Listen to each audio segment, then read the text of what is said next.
দুই পায়ে নেই শক্তি, উঠে দাঁড়াতেও পারেন না। ঘরের বাইরে এলেই হামাগুড়ি দিয়ে পথ চলতে হয় তাকে। শারীরিক এই প্রতিবন্ধকতা সঙ্গী করেই অসহায় মাকে নিয়ে মুদি দোকানে চলে জাকিরের সংসার। কিন্তু কিছু নিষ্ঠুর মানুষ মিষ্টি কথাই ভুলিয়ে জাকিরের কাছ থেকে বাকিতে খেয়ে তার দোকানি করে ফেলেছে শূন্য। সেই টাকাও আর ফেরত দিচ্ছেন না তারা। কি বলে চাইলে আপনাকে তখন কি বলে? বললে দেবন ওই তো বলবে যে সকালে দেব, বিকালে দেব, না 2 দিন পরে দেব, দিবই না। কারণ ও তো অসহায়, ও তো উঠে দাঁড়ায় অ্যাকশন নিতে পারে না। এইভাবে মানুষ ঘুরায়, তাহলে ওর সবসময় ওর বিপদ। 3 বছর আগে এই যুবকের বাবা মারা যান। এরপর থেকেই সংসারের হাল ধরতে হয় তাকে।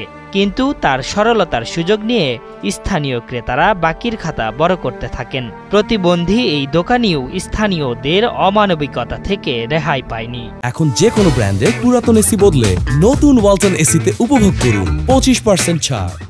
সে একজন খুবই অসহায় একজন মানুষ, তার সচ্ছলতা দরকার। সে যে দোকানদারি করে সারাদিন বসে থাকে, দেখেন তার দোকানটা খালি, কিছুই নাই।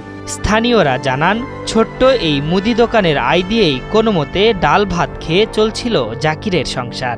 কিন্তু দেনাদারদের কাছ থেকে টাকা না পেয়ে লোকসান গুনতে গুনতে এখন খুবই করুণ অবস্থা জাকিরের। বলতেছি ও এইভাবে বসে থাকে, সামান্য কিছু টুকটাক 10-20 টাকার মাল রাখে, 50 টাকার মাল রাখে দিয়ে কোনো রকম ওর সংসার জীবিকানি করে। ওর মা আছে, ও আছে, এখন ও বাবা নেই, বাবা তো মারা গেছে বছর দিকতেই তো আল্লাহ এইভাবে ওরে চালাইতে আছে।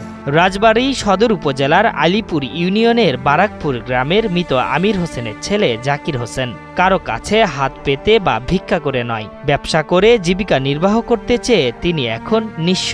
তবে কারো সহযোগিতা পেলে পুনরায় মুদি ব্যবসা চালু করে মমতাময়ী মাকে নিয়ে সংসার পরিচালনার হাল ধরতে চান তিনি। এক সময় ভালো ছিল, এখন একটু আর্থিক অবস্থার সমস্যা, এই কারণে আমি সমস্যা, আমার আব্বু মারাটা আমি হিমশিম খেয়ে গেছি।